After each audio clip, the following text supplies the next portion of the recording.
परमेश्वरी भगवान की। देवादिदेव 1008 आदित्य तीर्थंकर प्रभु आदिनाथ भगवान की। देवादिदेव 1008 अंतिम तीर्थेश महावीर स्वामी की। परम पूज्य आचार्य भगवान कुंद कुंद देव की।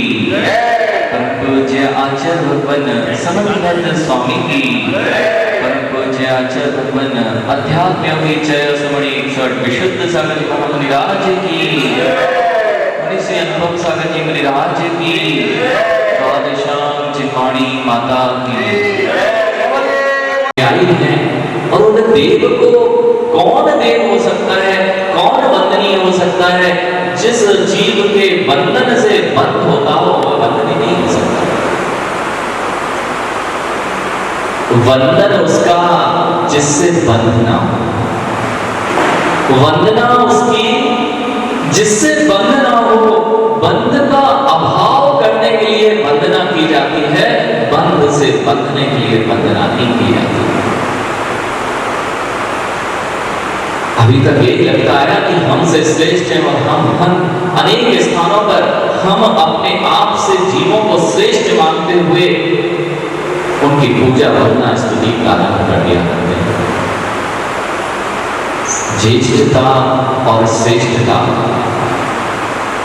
इसका पैमाना क्या है? ज्येष्ठता और श्रेष्ठता का पैमाना क्या है? कभी विचार किया? आखिर श्रेष्ठ कौन है? जो धन वैभव से श्रेष्ठ है वह श्रेष्ठ है क्या? धन संपत्ति जिसके पास दिख रही है वह श्रेष्ठ है? एक राजा भी तो श्रेष्ठ ही हुआ करता है। राजा को आप ज्येष्ठ भी मानते हैं और श्रेष्ठ भी मानते हैं। पूरी प्रजा उसके अनुसार जिया करती है। क्यों? राजा है इसलिए श्रेष्ठ है। अरे वह राजा सप्तव्यसनी है तो श्रेष्ठ है क्या? राजा यदि सप्तव्यसनी है तो श्रेष्ठ हो सकता है क्या? यहां आज ये बहुत अच्छे से जान लेना है। श्रेष्ठता होने पर भी, वैभवशाली होने पर भी, राज्य पद मिलने पर भी पूरी प्रजा उसके पास में हाथ जोड़े खड़ी मिलती है। लेकिन वही धनपति यदि समाज का अध्यक्ष मंत्री है, अगर धनपति है, समाज का अध्यक्ष मंत्री है, उस अध्यक्ष मंत्री से मिलना, धन वैभव के नाम पर अध्यक्ष मंत्री बना जा सकता है, लेकिन उसको स्वीकारने वाले कितने मिलते हैं? होगा कोई धनपति, होगा कोई राजनेता, कोई अभिनेता, धन में बहुत बड़ा दिख रहा है, अभिनव में बहुत उच्च दिख रहा है, इसलिए श्रेष्ठ है। आज बच्चों को ये समझने की और समझाने की बहुत आवश्यकता है कि अभिनेता भी तो श्रेष्ठ दिखते हैं और बच्चे उन्हीं के पीछे तो भाग रहे हैं। जैसा अभिनेता करता है वैसा भी करना चाहते हैं, वे अपने अभिनव में श्रेष्ठ हो सकते हैं, लेकिन जब संस्कारों की बात आती है, सप्त व्यसनों की बात आती है, तब उनकी श्रेष्ठता पलायन कर जाती है। इसलिए श्रेष्ठता की पूजा नहीं बताई। आप लोग भी यदि अभी तक ये मान के आए कि जगत में सब लोग श्रेष्ठ दिखाई दे रहे हैं, हमसे तो श्रेष्ठ है इसलिए हम सबकी वंदना कर लिया करते हैं, हम सबको पूज लिया करते हैं, तो शायद अभी आप भ्रम में जी रहे हैं। भ्रम में जी रहे हैं। सबसे ज्यादा दुर्घटना का कारण आपकी निद्रा है, नशा है। आप लोग अभी हम लोग बिहार करके आए, दीपक भैया, बिहार करके हम लोग जब आ रहे थे तो आप लोग तो बिहार करते रह रहे थे, लेकिन हम लोग स्वाध्याय करते रहते हैं। आप लोग देव साथ गुरु के चरणों का आनंद ले रहे थे और हमारा स्वाध्याय चल रहा था। अरे चलते चलते, हाँ चलते चलते प्रत्येक द्रव्य, प्रत्येक वस्तु जो दिखाई देती है वह द्रव्य है कि नहीं मां? प्रत्येक वस्तु जो दिखाई देती है वह द्रव्य है कि नहीं? और प्रत्येक द्रव्य को अपने ज्ञान का गेय बनाकर ध्यान हो सकता है नहीं? और ध्यान और तत्व चिंतन यदि चल रहा है तो वह स्वाध्याय कहलाएगा कि नहीं। इसलिए हमने कहा यदि चलते चलते भी मुनिराज चल रहे हैं और आप विहार करा रहे थे संजय भैया, वहां पर एक बोर्ड लगा था और हम स्वाध्याय कर रहे थे। महाराज जी आप बोर्ड पे स्वाध्याय करते? हाँ हम लोग बोर्ड पे स्वाध्याय कर लेते हैं। तो कल संजय भैया पूछने आए, महाराज जी कौन सा न्यूज़पेपर पढ़ते हैं आप? तो बहुत अच्छी बात है, अच्छी भावना है। कौन सा अखबार पढ़ते हैं? अरे जिनको जिन्हें भगवान की देशना से फुर्सत मिले वे तो यह कषायों की प्रवृत्ति और 4 संज्ञाओं को अपने लिए पढ़ने के लिए अखबार में संजीव भैया मिलेगा क्या? 4 विखताओं के अलावा अखबार में आता क्या है? स्त्री कथा होती है, भोजन कथा होती है, राज कथा होती है या चोर कथा होती है। इन 4 कथाओं के अलावा उस अखबार में हमें क्या मिलने वाला है? इसलिए ना तो चित्त देखें, ना चित्त बिगड़े, और ना चित्त बिगड़े तो भाव बिगड़े। जितने लोग यहाँ बच्चे और सब बैठे हुए हैं, आप लोगों ने अपने मन को झांक के देख लीजिए। सबसे पहले चित्त दिखते हैं, फिर चित्त जाता है और चित्त उन चित्रों से विक्षिप्त हो जाता है और फिर चारित्र नष्ट हो जाता है। कितनी बड़ी प्रक्रिया है, कितनी बड़ी प्रक्रिया है। पहले तो हमने चित्र देखा है, हमें लग रहा है छोटा सा चित्र देखा है। मोबाइल में चित्र ही तो देखते हो, ये बच्चे चित्र देखते हैं, चित्त खराब होता है और उस चित्त के खराब होने से चारित्र से भ्रष्ट होते मिलते हैं। संजीव भैया हमारा स्वाध्याय चल रहा था रास्ते में, अभी पिछले स्थान पे जहां हमने हार कराए उसके बाद में बोर्ड लगा था। क्या लगा था? दुर्घटना के 4 कारण: नशा, निद्रा, अतिभार और रफ्तार। 4 कारण है। क्या लिखे थे? नशा, निद्रा, रफ्तार और अतिभार। अब अपने जीवन में जोड़ लो, कहीं आप दुर्घटनाग्रस्त तो नहीं है? अपने जीवन में जोड़ लीजिए, आप दुर्घटनाग्रस्त तो नहीं है। यहाँ प्रत्येक संसारी जीव दुर्घटना से ग्रस्त हो रहा है इन 4 के कारण। नशे में बैठे हो, नशे में बैठे हो। कितने लोग नशा करके आए हैं? कितनों का उत्तर क्या है? कितने लोग नशा करते हैं? समझ में आ रहा है? मां समझ में आ रहा है किस नशे की बात कर रहे हैं? यहाँ बहुत सारे लोग हो सकते हैं जो अभी बाह्य मदिरा नहीं छोड़ पा रहे हैं, वे क्या जन दर्शन को समझ पाएंगे? हाँ, ये बातें मदिरा जिनकी नहीं छूट पा रही है, जिन दर्शन में जिनेंद्र भक्त होने पर भी अभी मोह मदिरा उनकी छूट नहीं सकती है। जब बाहर की मदिरा छोड़ने में तुम्हारी इतनी आसक्ति है तो मोह रूपी मदिरा जो अनंत काल से दुर्घटनाओं का कारण बन रही है, ये मोह मदिरा, ये निद्रा जो कुछ जानने नहीं देती, सो रहे हो कि जाग रहे हो? अब तो अच्छे सब लोग जागने लगे। देखो इतना ज्ञान हो गया कि हम सो रहे हैं वो तो जाग सकता है, और जिसको ये ज्ञान नहीं है कि मैं सो रहा हूं वो अब जागने का कभी पुरुषार्थ नहीं करेगा। तो हमने पूछा कितने लोग नशा किए हुए हैं? महाराज जी हम नशा करते ही नहीं। आपको नशा पता ही नहीं है, इसलिए तो नशा कर बैठते हो, और नशे में जब धुत रहते हो तो कुछ भी बोलते हो और ये सोचते हो कि मैं सही हूं। नशे वाले व्यक्ति के साथ क्या होता है? जिसने मदिरा का पान किया हो उसको यही तो होता है कि वह जो बोलता है उसे लगता है मैं पूर्ण रूप से सत्य हूं, लेकिन उसका विश्वास कोई नहीं करता है। बस ऐसे ही कुछ आपके साथ में है। मोह रूपी मदिरा में जो भी आप विचार करते हो, तत्व चिंतन करते हो, लगता यह है कि मैं जो कर रहा हूं वो सही है, श्रेष्ठ है। लेकिन ध्यान रखना भैया, ध्यान रखना नशा उतर भी जाता है। जब शासन के डंडे पड़ते हैं, नशे में कोई गलत कार्य कर दे तो आपका प्रशासन उसको पकड़ के काम कर देता है, जेल में कर देता है। और जेल में जैसे ही डंडे पड़ते हैं तो सारा नशा। कितनी बार नरकों के डंडे खा चुके, कितनी बार दुर्गतियों में नर्क नहीं याद है ना।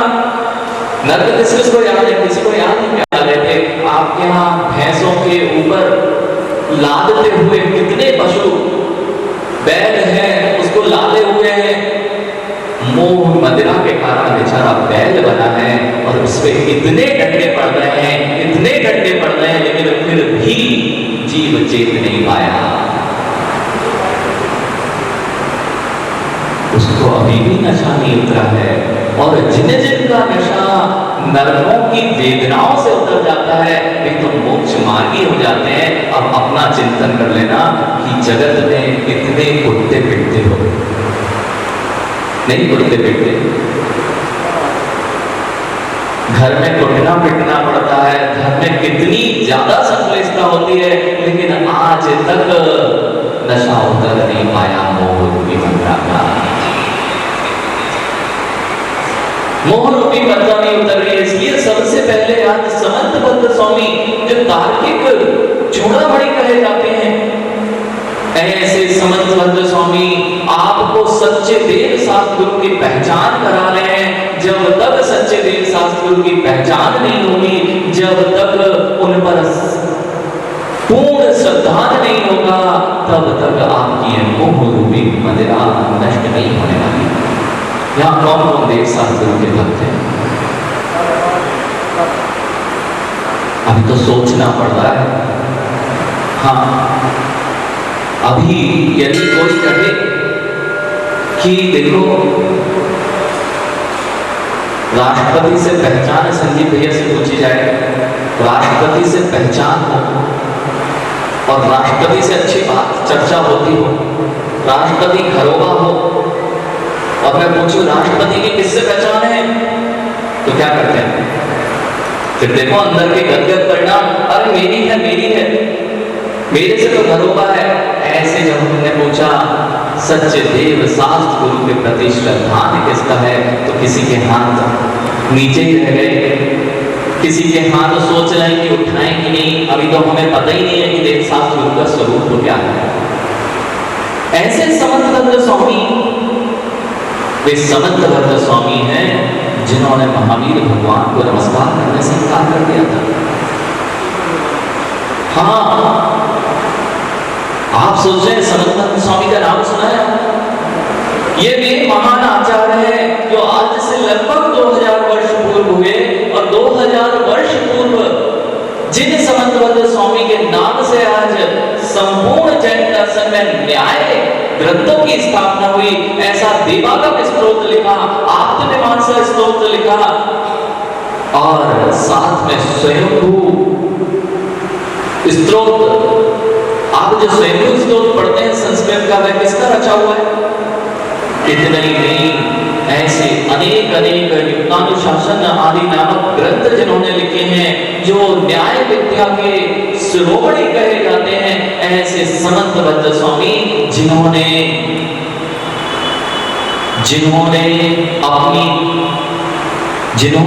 अपने नमस्कार करने पर पाषाण में से चंदा प्रभु भगवान प्रकट कर दिए थे, वही समंतभद्र स्वामी हैं जिन्होंने आपको आपकी मदिरा उतारने के लिए कुछ लिख दिया है।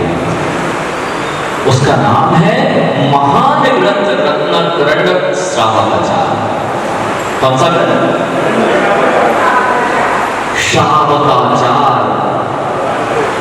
अभी तक बहुत अच्छी दृष्टि रही। ये मुनि कैसे हैं, इनको क्या करना चाहिए, क्या नहीं करना चाहिए, बड़ा आनंद आता है। लेकिन श्रावक कैसा होना चाहिए, अगर ये जानना है तो रत्नाकरण श्रावकाचार से मिलना। सम्यक दर्शन क्या होता है, देव शास्त्र गुरु क्या होते हैं, 12 व्रत क्या होते हैं, 11 प्रतिमाएं क्या होती हैं, इन सब का वर्णन विशद व्याख्यान किसी ग्रंथ में मिलता है, उसका नाम रत्नाकरंडक सारावचार है। जिन समर्थवृंद स्वामी ने जब पाषाण के पिंड को नमस्कार करने से इनकार कर दिया, ये कह दिया राजा से लड्डू तो खाए लेकिन नमस्कार नहीं किया, और जहां लड्डू मिल जाए वहां नमस्कार करने आप चले जाते हैं। अभी देखना संजय भैया, जिस दिन आपकी स्थिति यहाँ ठीक है, लेकिन दृष्टांत में समझना कि ये प्रांगण में आज आप क्या करना कि समाज का भोजन रख देना, तो ये प्रांगण पूरा भरा मिलेगा। समाज का भोजन रख दिया जाए तो ये प्रांगण भरा मिलता है। मैंने क्या कहा, लड्डू खाने के लिए लड्डू सब जगह के खाए, लेकिन उन्होंने फिर भी उसको पाषाण पिंड को नमस्कार नहीं किया। और हम ऐसे हैं कि जहां लड्डू पहुंच मिलता है वहीं खड़े होकर नमस्कार करने पहुंच जाते हैं। ऐसा नहीं होता क्या? अभी यहाँ पे भी कोई क्षेत्र ऐसे हैं जहां ट्रेनों की ट्रेनें पहुंच रही हैं, और जहां से हम चल के आ रहे हैं वहां भी एक ऐसा क्षेत्र है जहां पर ट्रेनों की ट्रेन पहुंच रही है। तो सब जगह लड्डू खाने पहुंच जाते हो, ये आपकी प्रवृत्ति है। तो अभी आपने वेद शास्त्र गुरु सच्चे की पहचान नहीं की है, इसलिए सब जगह लड्डू खाने पहुंच जाते हो। श्रेष्ठ होना इतना ही काफी नहीं है पूज्यता के लिए। श्रेष्ठ होना इतना पूज्यता के लिए काफी नहीं है। श्रेष्ठ तो बहुत लोग हो सकते हैं। उन समर्थभद्र स्वामी ने जब महावीर भगवान को नमस्कार करने से इनकार कर दिया, जिन समर्थभद्र स्वामी ने पाषाण पिंड को नमस्कार किया, इतनी श्रद्धा न थी कि पाषाण पिंड में से चंद्र प्रभु भगवान प्रकट कर लिए, वे महावीर स्वामी को नमस्कार करने से इनकार कर रहे हैं। आत्ममीमांसा ग्रंथ में चंद्र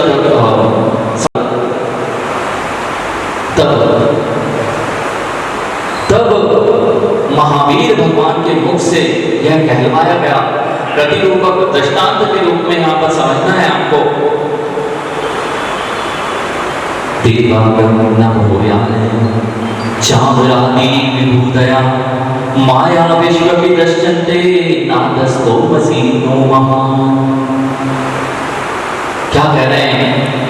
महावीर भगवान बोलते हैं, देखो हे समर्थभद्र, मेरे यहाँ समोसरण की विभूति लगी हुई है, देवों का आगमन हो रहा है, 64 चवर डोल रहे हैं, स्वर्णमय सिंहासन और रत्नमयी आभा से युक्त समोसरण की विभूति दिखाई दे रही है, इसलिए तुम मुझे नमस्कार करो। यहाँ यदि समोसरण आ जाए तो जाओगे कि नहीं दर्शन करने? आज यदि वर्तमान में समोसरण लग जाए तो कितने लोग यहाँ पर दर्शन करने जाएंगे?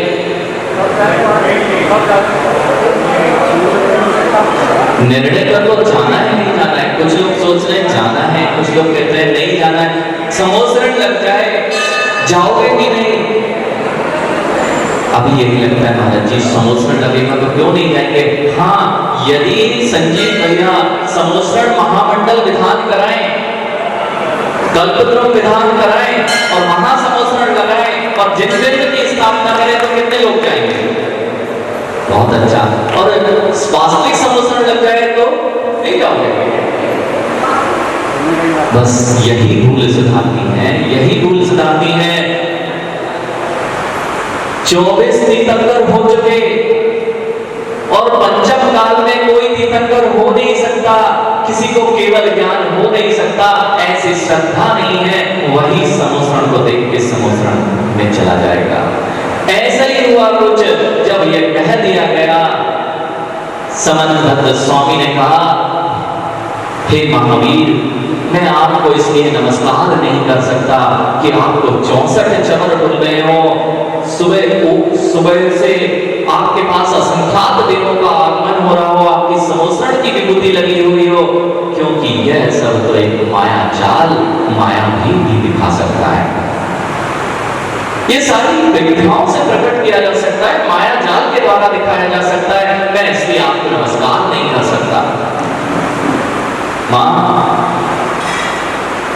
कोई भी ब्रह्मा विष्णु महेश बन के आ जाए या समोसरण भी क्यों ना लग जाए, कहां जाओगे?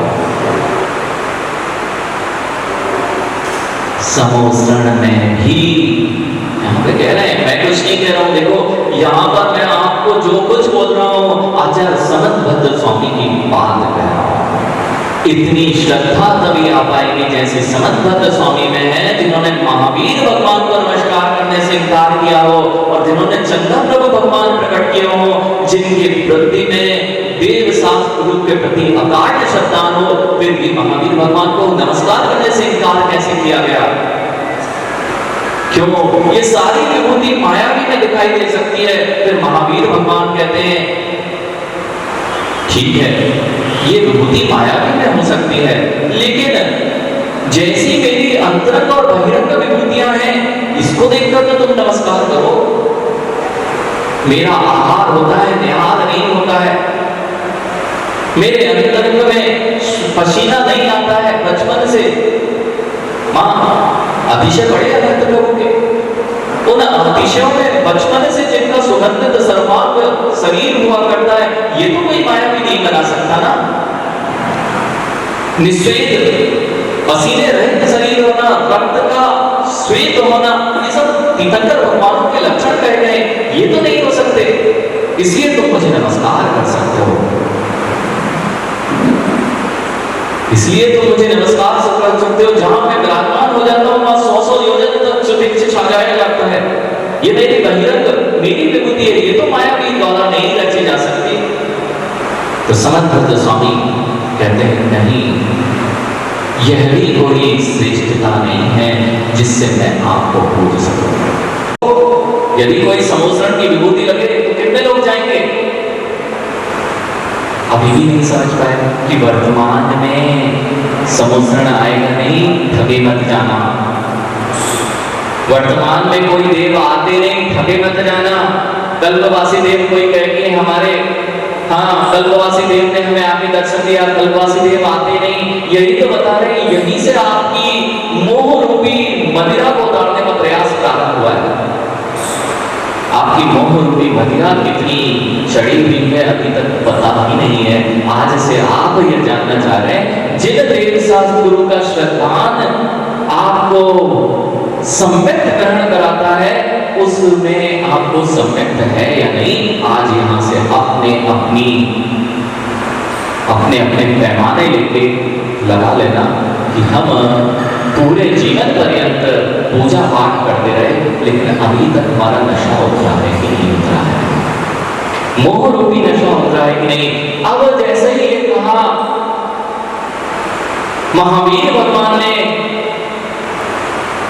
कि मेरे दिव्य शरीर और ये बाह्य अंतरंग विभूतियों को देखकर तुम नमस्कार करो, तब समंतभद्र स्वामी ने कहा नहीं, इसके लिए भी आप मेरे लिए वंदनीय नहीं हो सकते, क्योंकि ऐसी विभूतियां तो सप्त धातुओं से रहित शरीर तो देवों में भी देखा जाता है, इसलिए मैं आपको कैसे वंदना कर सकता हूं।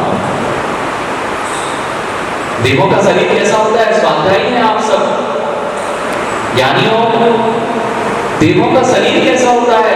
जिनमें सप्त धातु नहीं होती, विक्रियाएं होती हैं, ना श्वेत होता है, ना भूख लगती है, ना प्यास लगती है। अगर इस विभूति से मैं महावीर भगवान को नमस्कार करने लग जाऊंगा, ये श्रेष्ठ है ना मुझसे, तो सारे देवों को मुझे नमस्कार करना पड़ जाएगा। तो सब श्रेष्ठ है इसलिए पूज्य है ना। अभी तक जगत ने यही सीखा है, हमसे तो श्रेष्ठ हैं, हमसे तो श्रेष्ठ हैं, इसलिए आप उनकी पूजा करने लगते हो। नहीं तो कुछ और थोड़े बुद्धिजीवी हैं, हमसे श्रेष्ठ हैं और हमारा उपकार करते हैं, इसलिए हम उनको पूजते हैं। और वे यदि उनको नहीं पूजेंगे तो हमें भय हो जाएगा, डर हो जाएगा, और इसलिए और वे हमारा कुछ कर देंगे, इसलिए हम अनेक जगह पर जाते मिलते हैं। तो जो जो उपकार करता है वह तो पूजनीय होता है ना। श्रेष्ठ भी हो, उपकार भी करे तो पूजनीय है ना। देखो, निद्रा में हो तो कुछ समझ में आने वाला नहीं है। क्योंकि जब सोता हुआ व्यक्ति होता है तो कुछ समझ में आता नहीं, कुछ बुद्धि पे चढ़ता नहीं, कितने ही बता दो। इसलिए अभी हमने कुछ पानी के छींटे आपके चेहरे पर डालना प्रारंभ किए हैं, थोड़ी निद्रा टूट जाए आपकी। अनंत काल की ये निद्रा है, मुझे पता है इतनी जल्दी नींद टूटने वाली है। रजाई लेते हैं, फिर से भाग के क्या करते हैं बच्चे, ऐसे ही महाराज कुछ बोलो, हमने तो अपने कान ढक लिए हैं, हमारे अंदर में कुछ प्रवेश नहीं करेगा। वे अब निद्रा से नहीं जागेंगे तो मोह रूपी नशे से कभी मुक्त नहीं हो पाएंगे। समंत भक्त स्वामी उपकारी तो पूज्य हो सकता है ना, कितने लोग उपकारी को पूज्यता नहीं देना चाहते। हम क्या बोले महाराज जी, अभी तक ये विचार ही नहीं किया, हम करते तो ये रहे हैं, कोई अतिशय दिखा दे, हमारे रोग शोक दूर कर दे तो उसे भगवान की तरह पूजने बैठ जाते हैं। उपकार किया ना, हमसे श्रेष्ठ है ना। अरे श्रेष्ठता और उपकारता पूजा नहीं है। नितिन भाई घर से आए, पैदल आए, चप्पल पहन के आए, नहीं आए, गाड़ी से आए, पैदल आए, यहां पर सब लोग आए, सब पैदल आए, कोई गाड़ी से आया, कोई चप्पल पहन के आया कि नहीं, कई लोग चप्पल पहन के आए, तो चप्पल ने उपकार किया कि नहीं, चप्पल ने उपकार नहीं किया। कितने सारी कीचड़ से बचाया, कितने सारे कांटों से बचाया, तो चप्पल ने उपकार किया ना, और उसे बाहर छोड़ के आ गए। साथ में रखना चाहिए था, सिर पे रखना चाहिए था, क्योंकि श्रेष्ठता और उपकारता को अगर पूजा जाता तो सिर पे रख के चलना चाहिए, उस चप्पल को बाहर नहीं छोड़ना चाहिए। जो गाड़ी से आए दीपक भैया तो बाहर छोड़ के आ गए, उसने तो कितनी रक्षा की, आपको यहाँ तक लेके आया। ऐसे ही आप जगत के देवी देवताओं के पास में सच्चे देव शास्त्र गुरु के छोड़कर यदि जाते हो और ये सोचते हो कि उपकार किया है, श्रेष्ठता है, तो ये मेरे लिए वंदनीय है। आज विचार कर लेना, ना तो उपकार करना श्रेष्ठता, ना तो उपकार करना पूजने की निशानी है, ना श्रेष्ठता पूजने के लिए परिपूर्ण है। तो फिर क्या है? समंत स्वामी से मिलना, जब महावीर भगवान हार गए। देखो मेरे पास समय कि कोई कितना समय हो गया एक बार बता दें। पीछे तो आपको दिखता है, हमारी अभी ये आंखें नहीं कि पीछे दिखाई देते हैं। तो यहां सुनना है कि आखिर समंत स्वामी ने महावीर भगवान को क्यों नमस्कार नहीं किया। फिर जब महावीर भगवान हार चुके हैं, देखो महावीर भगवान ये केवल एक दृष्टांत रूप में है, लेकिन महावीर भगवान तो हारने वालों में से नहीं है। एक आपको समझाने के लिए देवागम स्त्रोत इस तरीके से आचार्य समंत स्वामी ने लिखा कि आपकी बुद्धियां, आपका नशा, आपकी मोह मदिरा उतर जाए, इस बात का यहाँ पर आपको बोध कराने के लिए जब महावीर भगवान से कहा गया, महावीर भगवान कहते हैं, हे समंत तुम ही बताओ कि मैं तुम्हारे लिए पूजनीय वंदनीय किस लिए हूं। तब समंत स्वामी ने क्या कहा, सात्मेवासी निर्दोषो युक्ति शास्त्र विरोधी वाक अविरोधी यदिष्टं ते प्रसिद्धेन न बाध्यते। हे जनेन्द्र प्रभु, हे महायोगी महाभंडारक महावीर भगवान, आप हमारे लिए इसलिए पूज्य हो क्योंकि आप राग द्वेष से रहित हो, और जिसमें जिनके तर्क, जिनके सिद्धांत किसी प्रमाण और न्याय के द्वारा खंडित नहीं होते हैं, आप ही इस संसार में महत्वपूर्ण वितरागी दिखाई देते हो, इसलिए आप मेरे लिए वंदनीय और पूजनीय हो। जहां वितरागता नहीं, जहां सर्वज्ञता नहीं, वहां पूज्यता नहीं। जहां सर्वज्ञता नहीं, श्रेष्ठता से कार्य नहीं चलेगा, उपकारता से कार्य नहीं चलेगा। भगवान समुद्र में उपकार भी कर रहे थे, देशना भी दे रहे थे, कार्यकारी नहीं है।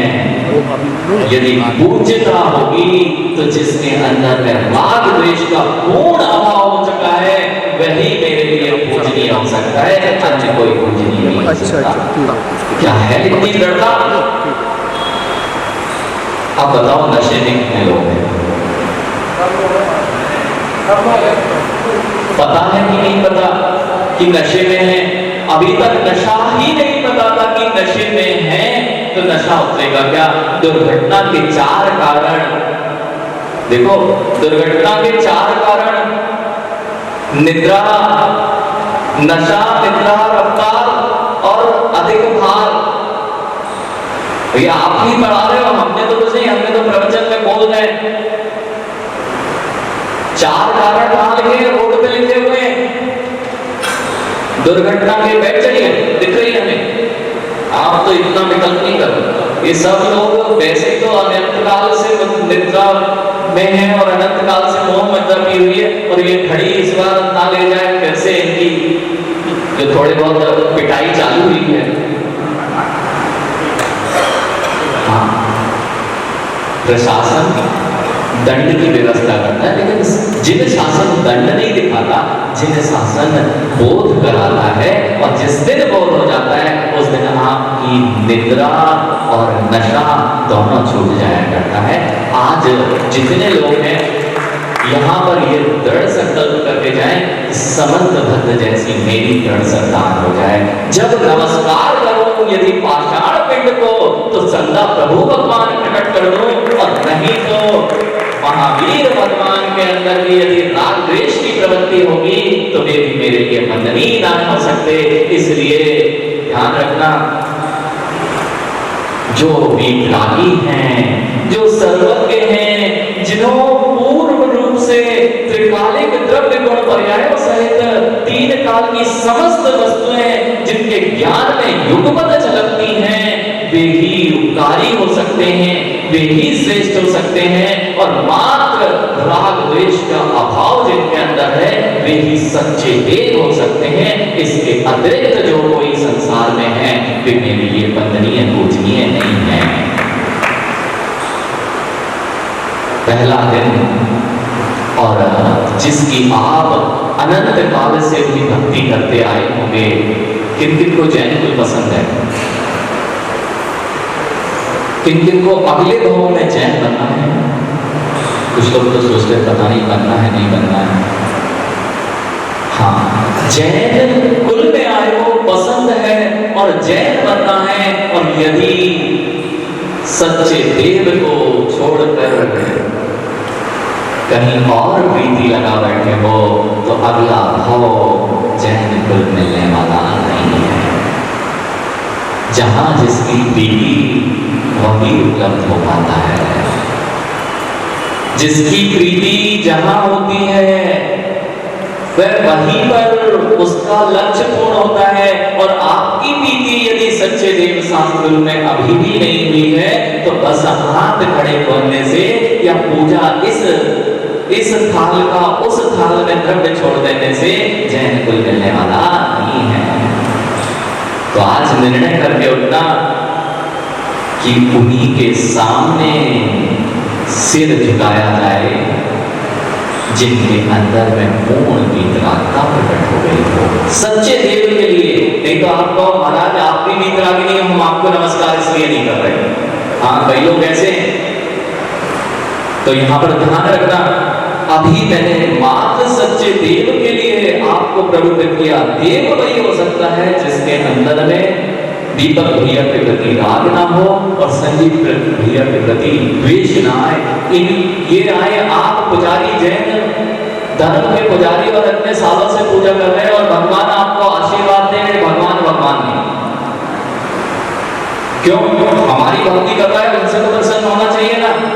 अरे वे प्रसन्न हो जाएंगे तो रागी हो जाएंगे, द्वेषी हो जाएंगे। इसलिए ना तो जिनेंद्र प्रभु किसी से राग करते हैं, न द्वेष करते हैं, न किसी पर प्रसन्न होते हैं, न किसी पर रुष्ट होते हैं। जिस दिन यह श्रद्धान हो जाएगा, किसी भी मां समोसरण में नहीं जाओगे, कहीं अतिशय दिख जाए तो वहां सिर टेकने नहीं जाओगे। थोड़ी सी फुंसी हो जाए, सिर दर्द हो जाए तो जगह जगह पे दर पे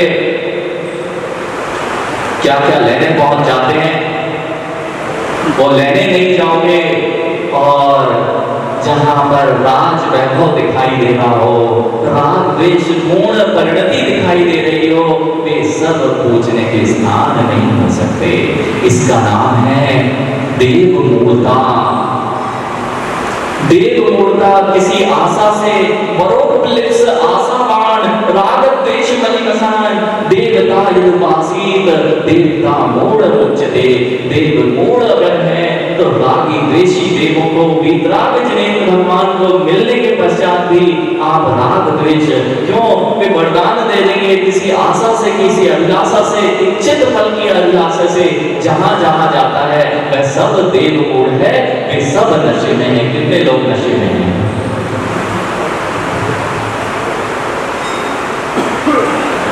एक भी जैन कुल में आके नशे में नहीं है, नशे नहीं छूट पाया, एक का भी नशा नहीं छूट पाया।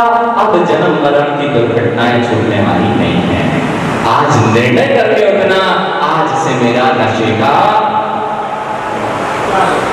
कर पाओगे। जो नहीं कर पाता उनकी स्थिति अस्पतालों में देख लिया करो, नहीं तो नाली के पास पड़े हुए देख लिया करो। और अपनी स्थिति आज नशा नहीं उतरा यदि मोह का, तो अपनी स्थिति भी उन जीवों में देख लिया करो जो नाली में उत्पन्न हो रहा है। नशा उतार सकते हो, छोड़ सकते हो? नहीं तो संसार नहीं छूटने वाला, पूजा करने मात्र से सिद्ध पर्याय नहीं मिलने वाली। सिद्ध पर्याय मिलेगी सम्यक दर्शन ज्ञान चारित्राणी मोक्ष मार्गा। जिसके अंदर में सम्यक दर्शन ना हो, सच्चे देव शास्त्रों की पहचान ना हो, वह कभी भी मोक्ष मार्गी नहीं हो सकता। निर्णय करना इतनी जल्दी उतर जाए तो क्या बात है। कई लोग नशा छोड़ देकर भागना जाए कि महाराज जी नशा उतार रहे हैं। हाँ, कई लोग हो सकते हैं, ध्यान रखना, उतरवा दो तो कल्याण है, और नहीं उतरा तो जन्म मरण के रोगों से तुम्हें बचाने वाला कोई नहीं है। बस इन्हीं मंगल भावनाओं के साथ में आपका समय हो गया। आज हमने इतना जाना कि ना तो श्रेष्ठता पूजनीय है, ना अतिशय पूजनीय है, ना भीड़ पूजनीय है, ना राग पूजनीय है, ना वरदान पूजनीय है। जहां पर वीतरागता है, सर्वज्ञता है, उसके अतिरिक्त मेरा मस्तिष्क। मुझे यहाँ भी सबके चेहरे दिख रहे हैं, महाराज आप कितना ही दिखा दो, है ना? ऐसे ही थोड़ा सा विचार कर लेना और अपने नशे को छोड़ने का संकल्प आज ही कर लेना, नहीं तो फिर से ये देशना दुर्लभ होगी कि पुनः पुनः हमारे ये भाव जागृत हो कि मुझे नशा छोड़ना है। इसलिए जिन जिन ने आज नशे का त्याग किया है, अपने अंदर में बैठकर 9 बार नमोकार मंत्र पढ़ लेना कि मैं मोह रूपी नशा जो सच्चे देव का स्वरूप है आज तक नहीं जाना था, आज जान लिया है। इसके अतिरिक्त मैं किसी की वंदना पूजा करने वाला नहीं हूं। जिन जिन ने अपना कल्याण करना है, फिर आज यहां से कायसत करके उठना कि आज मेरा मोक्ष मार्ग प्रारंभ हो रहा है। इन्हीं मंगल भावनाओं के साथ बोलिए।